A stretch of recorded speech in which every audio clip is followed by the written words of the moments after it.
Now at 4, a look at the radar shows a break from some of the heaviest rain, but more showers are expected for a very busy weekend in Indy. The Pacers are back here at home for Game 4 of the NBA Finals, a chance to take a commanding 3-1 series lead over the Thunder. How are they going to get it done? It's coming up.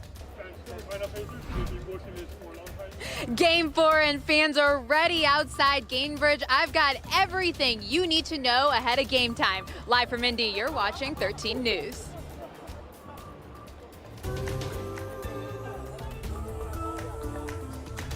Good afternoon. Happy Friday, everybody. Welcome to 13 News at 4 on the start of a very busy weekend here in Indy. We're starting off hot, humid, and rainy. In fact, some of us saw some pretty heavy rain at times today, didn't we? Yeah, it seemed like it really came and it went and came and it went. We're here in the Weather Center breaking it down, tracking all of this. As he mentioned, busy weekend. Yeah, it is. And the takeaway here is that while we have rain in the forecast through the entire weekend, different times of the day and different locations are going to have different chances. It's not going to rain for everyone the entire weekend, but hit and miss, splash and dash showers, we often call them. Let's go to the radar and show you where it's raining right now, because that heavy rain has moved on. We are getting a break. Angela Buckman and I have been looking at the radar and we're kind of digesting, okay, how much more of this will rebuild? We are starting to see just a few showers begin to rebuild for some locations, but looks like for the most part, we're dealing with clearing, I don't want to say skies, but at least a clearing radar. A couple of showers are popping up on the north side. Some of these are going to be pretty intense downpours, and this is what you can see with our radar over the next several hours. These very heavy downpours, but very isolated, very localized. And that means that because they're slow moving, some locations are going to get a lot of heavy rain, and just a few blocks away, you may not see any rain at all. These are certainly going to be very, very localized. Watching more rain starting to move out of parts of Illinois. Will this lift to the north? Will it make its way towards Indy through this evening? I think that there's a chance, but we'll be watching the radar trends for sure. 70s to near 80 degrees, that's our current temperatures. Our future track 13 shows those scattered showers and storms redeveloping, popping up. This is going to be a watch and wait and watch the radar situation through the rest of the evening and overnight for all of the events that are going on. For the Pacers game, that chance for rain will be there with scattered showers, heavy downpours off and on throughout the evening. All right, Rob, thank you, sir. Let's talk about those Pacers. We are now hours away from tip-off Game 4 of the NBA Finals. Pacers going to try and make it 3-1 against the Thunder. Yes, very exciting. So let's get right to Dominic Miranda with how the Pacers are prepping and what we can expect tonight. Hey, Dom. Hello, hello. What an opportunity that sits before the Indiana Pacers here tonight at home in Game 4 of the NBA Finals, holding a 2-1 series advantage after a thrilling win in Game 3 that had this place on fire. It was all about the bench in Game 3, but now that is behind them. The Pacers with a chance to go up 3-1, heading back to Oklahoma City here in the NBA Finals. Not something we thought we'd be saying ahead of this series. With all the talk around the Oklahoma City Thunder, one of the historically great teams, statistically speaking, 68 regular season wins, many of those games being by double figures. This is a behemoth of an opponent for the Indiana Pacers, but watching Game 3, the adjustments that Indiana made, you would not think that as we go into Game 4. Again, a huge opportunity for Indiana here tonight. Look, we talked about the bench, how impactful they were in that game. Tyrese Halliburton, a great bounce-back performance. Everything went right for the Pacers. They simply wanted it more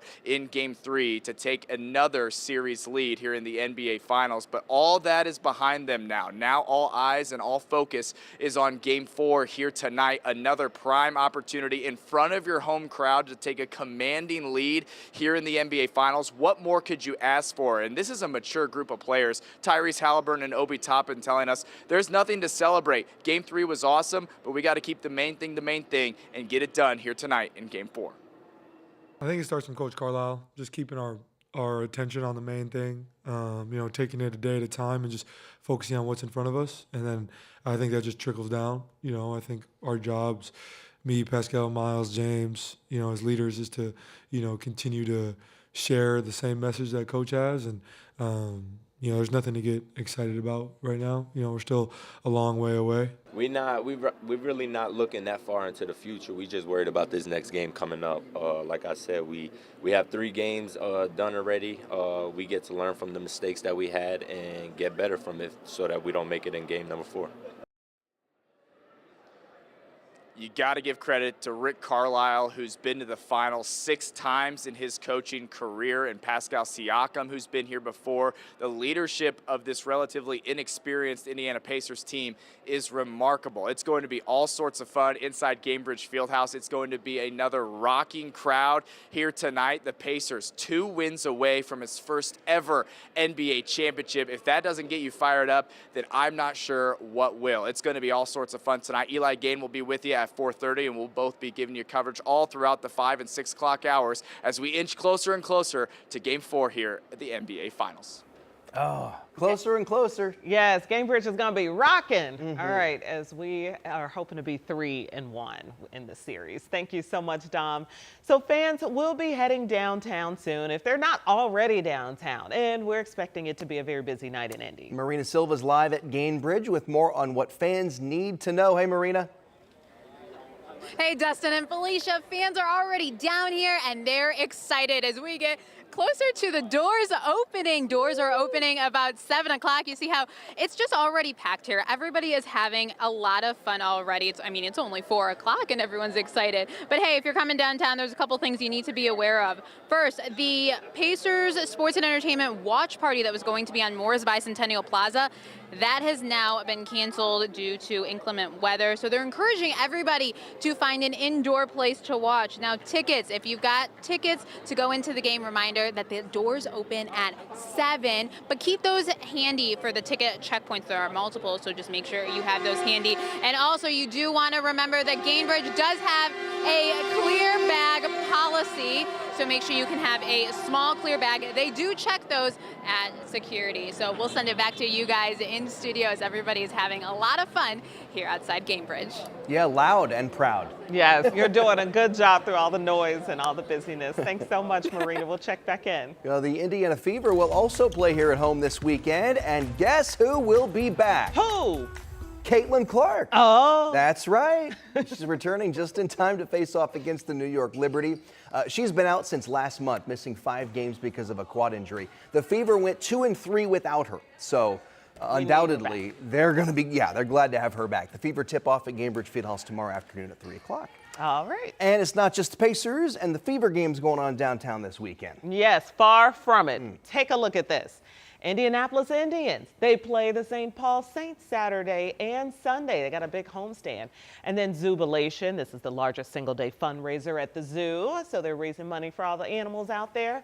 And then also the Italian Street Festival. That is today and tomorrow over on the southeast side of downtown, east of that Lilly campus there. The food at that festival, second to none. I could go for a cannoli. Or a sausage and grilled onions. Okay, so that's today and tomorrow. And then Indy Pride Parade is tomorrow. You get the celebration on the Circle tomorrow and Sunday. Indy 11 take on the Riverhounds tomorrow. And then Indy Pride Word of Mouth, which is their first ever 2-day concert series, kicks off tomorrow. Other than that, it's a pretty quiet weekend. So this is our website here. We put all that information on our website, WTHR.com. That'll keep you abreast of everything that's going on. And if you are headed downtown, you're going to have to leave early and be patient because traffic's going to be an issue for sure. I'm watching the radar, of course, but I'm also watching the traffic. So let's go right to the computer and we'll show you kind of some of the live traffic data. Here's what we're tracking. Also, just want to mention very quickly, northeast side 465 northbound, there is a crash blocking the left lane. But let's talk about all of those events that are happening. Several of those clustered across the zoo, the White River State Park. We're looking at the Indians game at 7 tonight. Zubilation goes on through midnight. The Russell Dickerson Dickerson concert at 7 p.m. at Everwise Amphitheater. The Pacers game, of course, we're all talking about that. So far, there's a little bit of light traffic, but it's only in the 4 o'clock hour. I expect all of this in the downtown square mile to really pick up over the next couple of hours, and I will be watching it. Also, 65 southbound, this is the typical slowdown location, but it's slowing down even earlier than we typically would expect. The left lane's moving away from us. That is I-65 and 70 where they come together between the splits. The right side of your screen are those feeder lanes heading into downtown if you're trying to go from 65 to get onto Ohio Street, Michigan, etc. Those are also slowing down more so than we normally see. So these are the types of trends that we're going to be watching over the next couple of hours. All right, Rob, we'll check back with you in a few. Thank you, sir. Other headlines now. In Morgan County today, a judge sentenced a woman and her boyfriend for the death of her 1-year-old daughter. The details are difficult to hear. The body of little Oakley Snow was found stuffed in a dresser in an abandoned house back in February of 2023. Her mom, Madison Marshall, received 25 years in prison. She pleaded guilty to neglect. Her boyfriend, Rowan Waters, was sentenced to 45 years in prison. He pleaded guilty to 3 different neglect charges. I mean, it's a tragedy. The facts are horrifying. The fact that 2 adults who had the care of this child would let these things happen to her and do these things to her is just terrifying. And that's why they're going to the Department of Correction. That's why that 45-year number is important, is because that it is as serious a crime as it gets. According to Marshall's agreement, she had to testify against Waters during his trial, which was earlier this month. Also today, Indiana Congressman Andre Carson is still waiting for answers a week after sending a letter to the Department of Homeland Security. The big question, could Camp Atterbury soon house ICE detainees? He reached out directly to DHS Secretary Kristi Noem asking for some clarity. For example, he wants to know how long detainees might stay and how much it could cost taxpayers. Yes, 13 News State House reporter Emily Longnecker caught up with the congressman today. I know you covered this when he initially reached out. Right. Any word from DHS yet? Well, not yet. Carson asked Secretary Noem to respond to his questions by 5 p.m. today, and he sent that letter last Friday, and Carson had several questions. You talked about some of them. Among some of the other questions, what measures would be taken to ensure humane living conditions, access to medical care, and legal representation. Now, Camp Atterbury has housed non-U.S. citizens before. In 2021, Atterbury was used as temporary housing for thousands of Afghan refugees who'd been evacuated when the U.S. military withdrew from Afghanistan. Carson is not the only lawmaker who's had questions for Noem about ICE and its current operations to deport undocumented migrants. Just yesterday, California Democratic Senator Alex Padilla tried to ask Secretary Noem some questions at a press conference where she was speaking. He was forcibly removed and handcuffed by federal law enforcement agents. Both the White House and Noem said Padilla failed to identify himself to security and yelled and lunged at the secretary. Now, in the video, you can hear Padilla saying his name and that he's a United States senator. Padilla said after federal agents removed his handcuffs, he was invited to meet with Noem for a few minutes. That's where he said he asked the secretary questions about the deployment of several thousand National Guard troops and hundreds of Marines to L.A. in response to protests over immigration raids. Congressman Carson has questions for Noem, too, regarding Camp Atterbury. DHS told our news gathering partners at the Indiana Capitol Chronicle that they are exploring, quote, all options to meet current and future detention needs. A spokesperson with the Indiana National Guard said they have no request and they referred any future questions to DHS. Okay. So that's where we stand right now. Congressman Carson put in place that 5 p.m. deadline. 5 p.m. deadline, so Okay. an hour to go. All right. To see if he gets some answers. All right. Emily Longnecker reporting this afternoon. Thank you so much. We'll be right back.